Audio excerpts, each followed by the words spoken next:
Hello बच्चों, आज हम लोग आर्मस्ट्रॉन्ग नंबर करेंगे। तो पहले कैसे आर्मस्ट्रॉन्ग नंबर किया जाता है, एग्जांपल लेते हैं 153।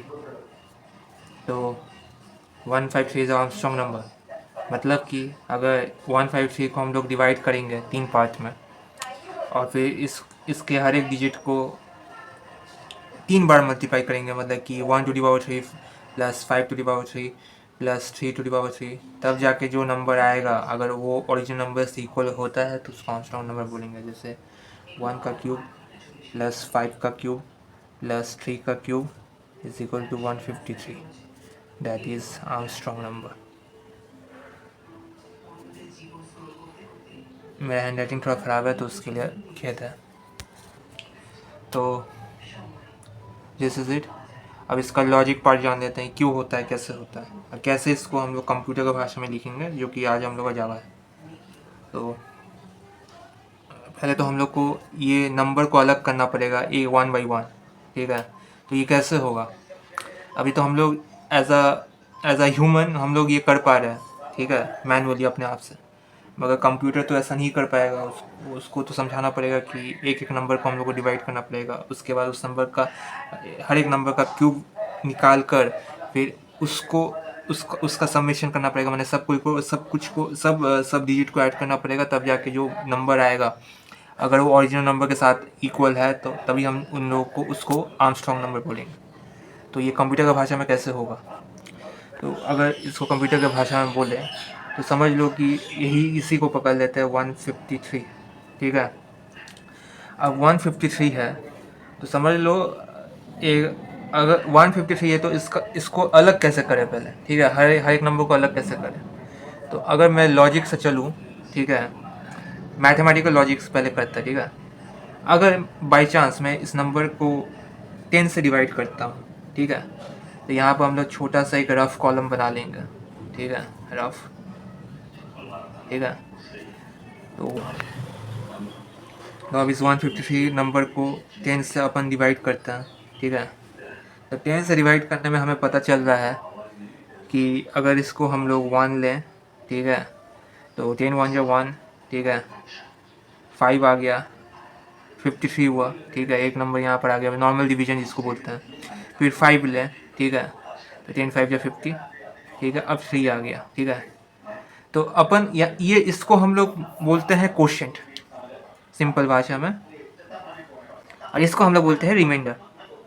बस यही यही सबसे मेन चीज़ है। ठीक है, तो अपन लोग कैसे डिवाइड करेंगे? अपन लोग डिवाइड करेंगे एक लूप के थ्रू। ठीक है, जो ये लूप चलाएगा 10 से अगर डिवाइड करेंगे, ठीक है, किसी भी नंबर को, तो उसका जो रिमाइंडर होगा वो रिमाइंडर आपका आखिरी डिजिट होगा। ठीक है, अब वैसे ही करके हम लोग 1 बाई 1 उसको हम लोग डिवाइड करते रहेंगे डिजिट बाई डिजिट। ठीक है, तो अगर ये आ गया 3 आ गया, 3 को हम लोग काट दे रहे हैं। अब फिर से ये लूप चलेगा। सपोज फिर से ये लूप चलेगा 10 15। ठीक है, 1 लिए, ठीक है, 10 आया, रिमाइंडर 5 आया, 5 कट हो गया। ठीक है, अब बचा क्या? 1। तो बस हो गया आपका आपका पहले 3 आया, फिर 5 आया, फिर 1 आया, तो ऐसे नंबर आपका कट हो गया। ये लॉजिक है। ठीक है, अब इस लॉजिक को हम लोग प्रोग्रामिंग में कैसे लिखेंगे, चलिए आइए जानते हैं। तो पहले क्लास लिख लेते हैं, क्लास आर्मस्ट्रॉन्ग। मेरा हैंड राइटिंग थोड़ा ख़राब हो रहा है, सॉरी फॉर डैट। फिर अपन जो लोग लिखते हैं, public static void main string args।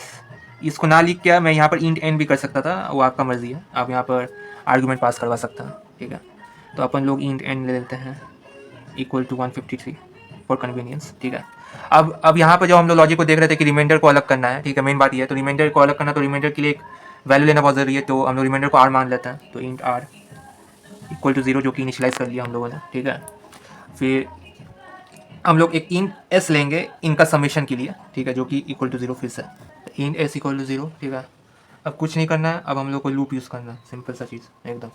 तो लूप आप कोई भी यूज़ कर सकते हैं, फॉर लूप यूज़ कर सकते हैं, वाइल लूप यूज़ कर सकते हैं, डू वाइल कर सकते हैं। ठीक है, मैं यहाँ पर कन्वीनियंस के लिए वाइल लूप यूज़ कर रहा हूँ। ठीक है, वाइल लूप यूज़ करने का कारण ये है कि अगर आप फॉर लूप यूज़ करते हैं तो फिर आपको एक इंक्रीमेंट लेना पड़ेगा। ठीक है, मगर यहाँ पर इंक्रीमेंट आप ले सकते हैं एस के थ्रू। ठीक है, मगर कभी कभी क्या हो जाता है कि एस अगर यहाँ पर हम लोगों ने 0 से इनिशलाइज कर दिया है तो एरर तो नहीं आएगा, मगर कभी कभी एरर आ जाता है क्योंकि वो ओवरराइट हो जाता है।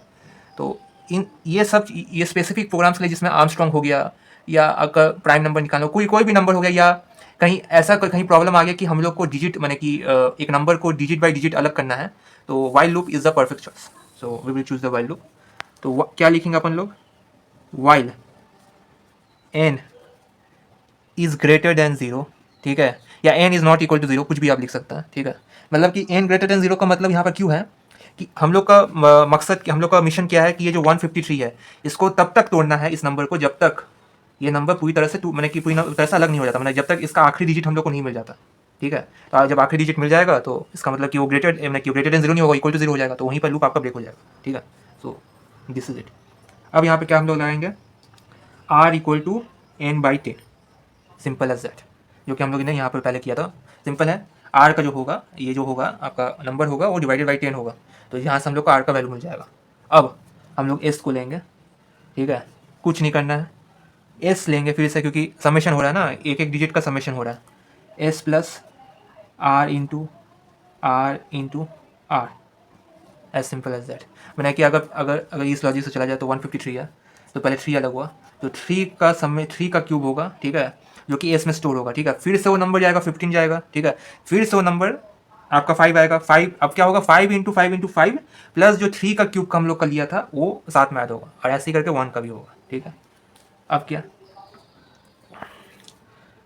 ये मॉड होगा, ठीक है, r equal to n mod 10 होगा, सॉरी ये एन बाई 10 नहीं होगा, एन मॉड 10 मतलब क्या, एक होता है एन बाई 10 होता है और एक होता है एन मॉड 10। अगर मैं यहाँ पे एग्जांपल के लिए ले रहा हूँ, ठीक है। अब देखिए यहाँ पर तो हम लोग को पता है कि हम लोग को रिमाइंडर को लेना है, ठीक है, मगर कंप्यूटर को नहीं पता है, तो कंप्यूटर को समझाने के लिए हम लोग को मॉड का इस्तेमाल करना पड़ता है। मॉड मतलब क्या, he will the remainder will only take the remainder value, not the question value, ठीक है, ये हो गया। अब फिर यहाँ पर हम लोग को क्या कर लेना है, n equal to n by 10, as simple as that. अब यहाँ पर जाके हम लोग अपना वाइल लूप खत्म कर देंगे, ठीक है। अब क्या करना है, अब हम लोग को नंबर चेक करना है कि अब जो जो एकदम फाइनल आउटपुट होगा यहीं से आ रहा है, s equal to s plus r into r, ठीक है। तो हम लोग अपन को फाइनल आउटपुट देखना है कि जो नंबर सबमिशन करने के बाद आ रहा है वो वही नंबर इक्वल है कि नहीं। तो हम लोग क्या करेंगे, इफ़ लगा देंगे, if equal to n equal to s. अगर ये होता है तो हम लोग बोल सकते हैं system dot out dot print l n it is a Armstrong number.